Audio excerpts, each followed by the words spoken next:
I'm Marnie Nesher, publisher of the Central New York Business Journal, and would like to welcome everyone to our latest CNY Business Journal interview series. Due to the social distancing guidelines, we'll be conducting our interview remotely.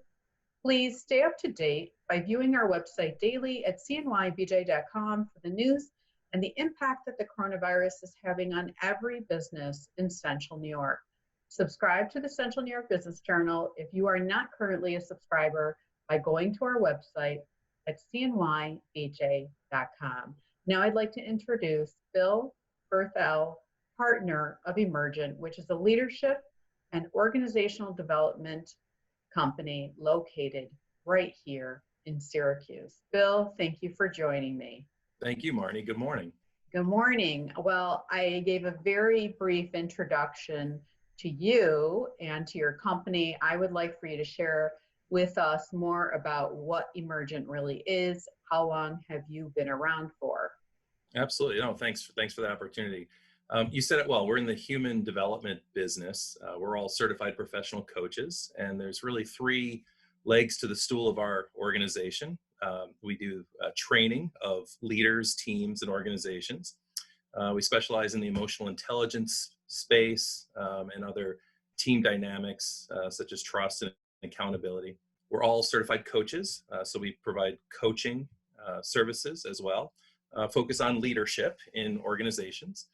And then we do some consulting as well. We do some business consulting, and I particularly have a background in human resource leadership. So there's a piece of HR consulting that we do as well.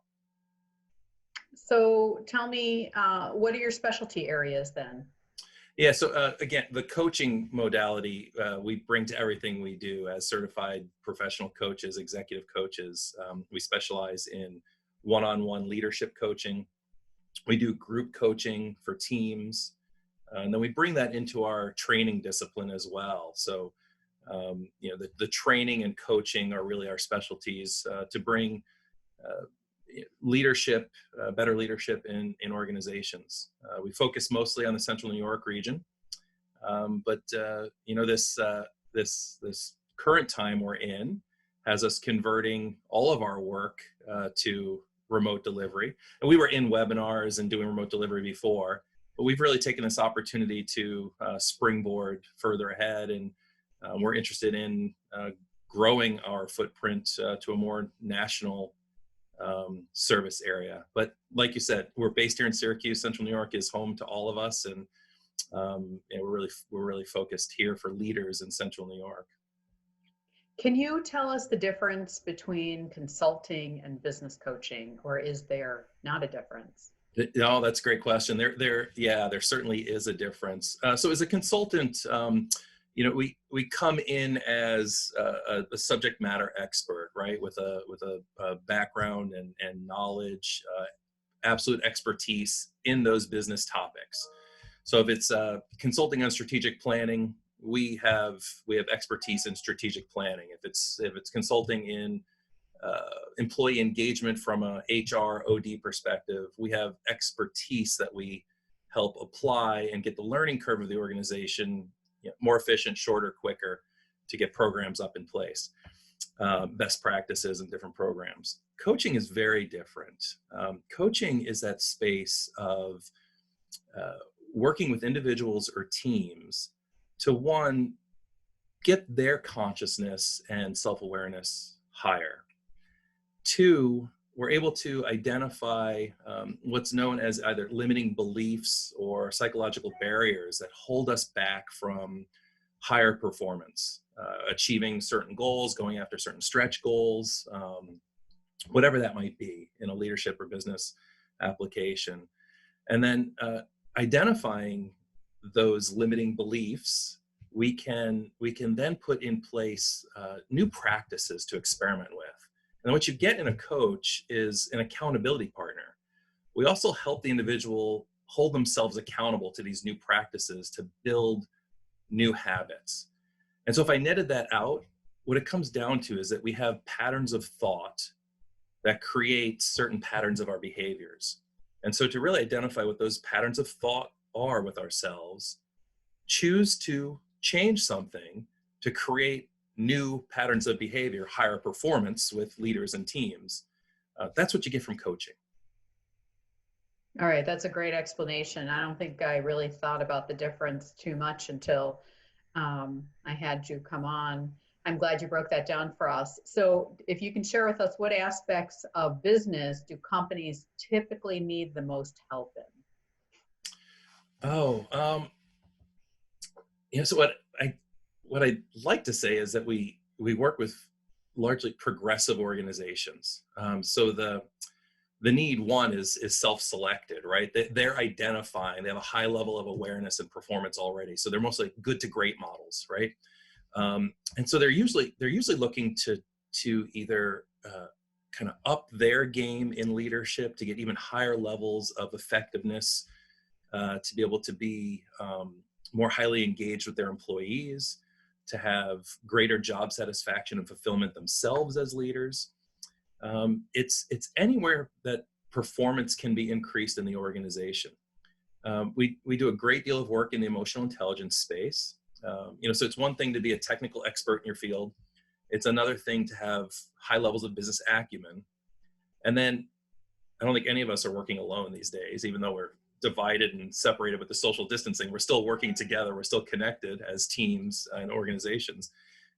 Knowing how to better work with ourselves, our own self-awareness, and how to better work with others is that space of emotional intelligence. So it's in that space of higher performance that organizations are interested in engaging with us. So what service offerings are you currently offering that might change when this pandemic is over? Is there something new that you might be offering, or what you currently offer is what everybody will still be needing and even more so afterwards? Yeah, I think it's more of the latter than any drastic changes. I think we're seeing a resurgence in coaching as compared to training, perhaps. We've not skipped a beat. We've kept our entire book of business, converted all of our training to virtual. That we do some cultural work as well, cultural summits with large groups. That's on the back burner right now because you really need people together to work on culture in a very dynamic, effective way. So we've chosen not to do those services virtually, but the one-on-one coaching, where you see a little uptick with, we're offering more one-on-one coaching packages than we've done in the past, and we're taking a significant focus on doing those virtually. And we've always done some of them virtually, but for our clients here in Central New York, it's always nice to sit down face to face, share a cup of coffee, be in the same space, be in the same office, and have that coaching meeting. But it converts incredibly well in the virtual setting, or we used to call it telephonic coaching, right? Where you just got on the telephone, you didn't have the added benefit of video chat or a Zoom function like this, right?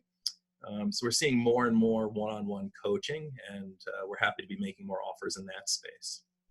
All right, let's talk about cost a little bit then. If you're doing more virtual versus in-person, one-on-one relationship connection, is there a difference?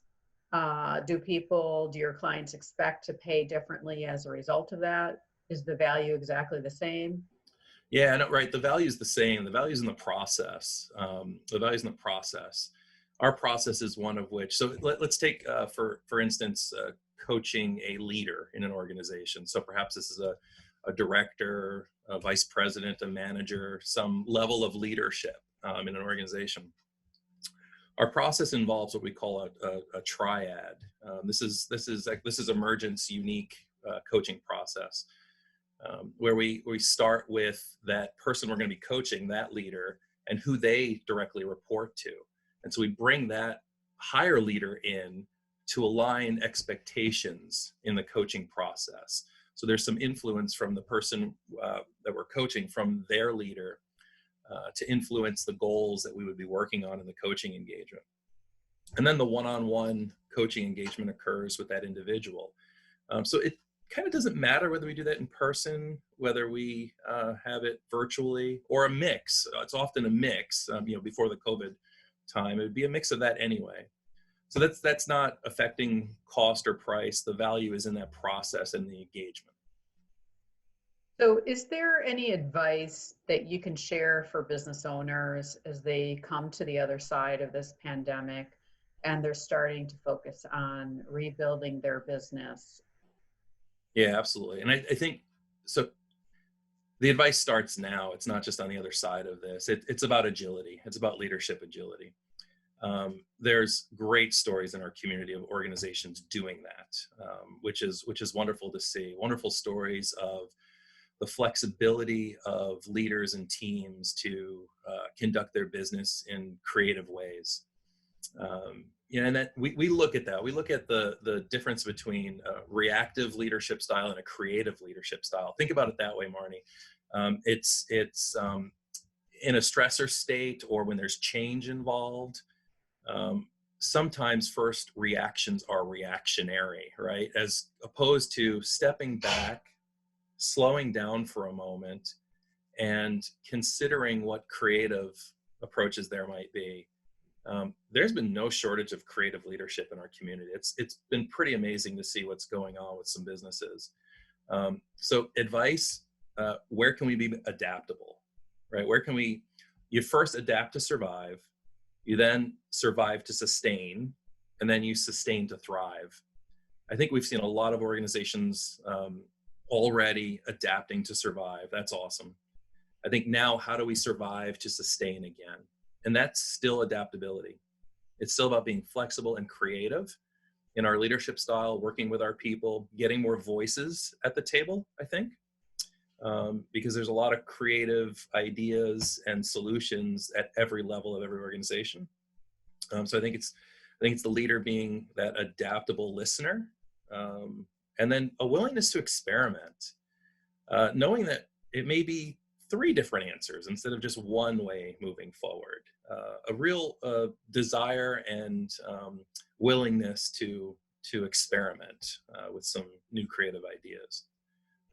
That's where we would be, and that's what we're doing as a team, to be honest. So I'm projecting a little bit.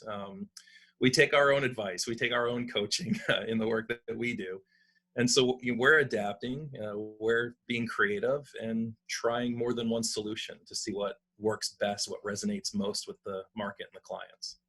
Well, it's great you're taking your own advice. You have to lead by example, right? We try. Hey, and when you work with coaches, there's no shortage of coaching, so we can all coach each other a little bit too. And that's that. I love that. I'm snickering a little bit, but that's an amazing element of our business. Is we're able to get on one another's shoulders, if you will, right? You've heard of the saying, on the shoulders of giants. That's how I feel with my partners. Is that we support one another. We call each other out when we think there's something better to do. So there's no shortage of coaching.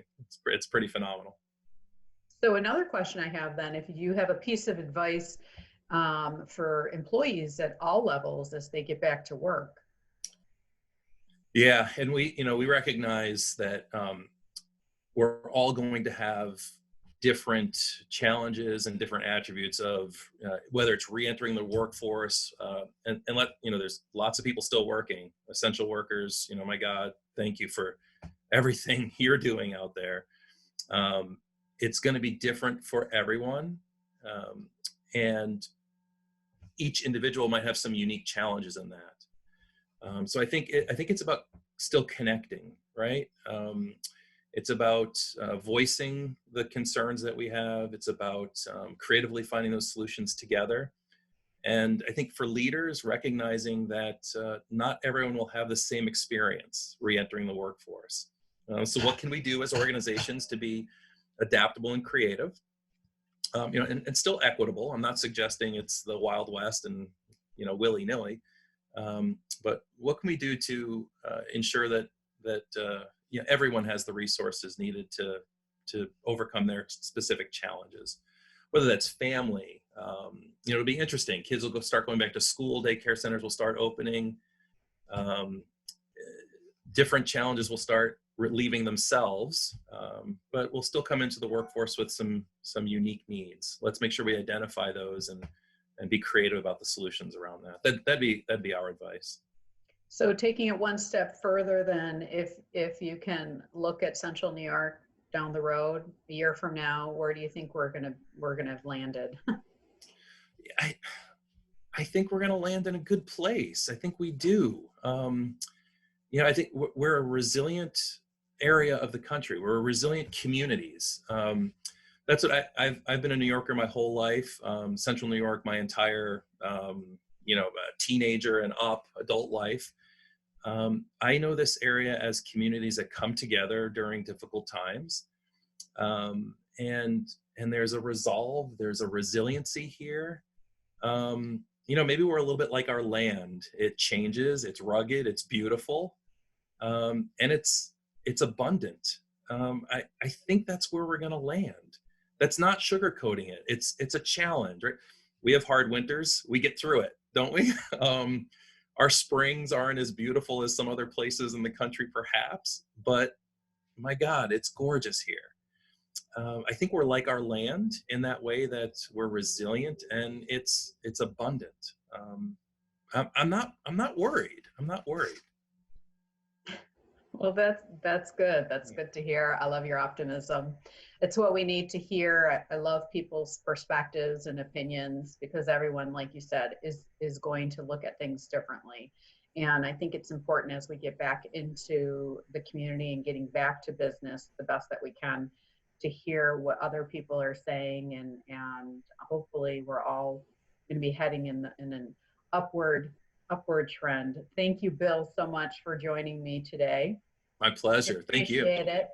And everyone, please stay healthy during this challenging time. I think we're starting to see the light at the end of the tunnel. Every one of us has been impacted, but we will persevere as a community. And as Bill had said, we are resilient. Thank you. Thank you.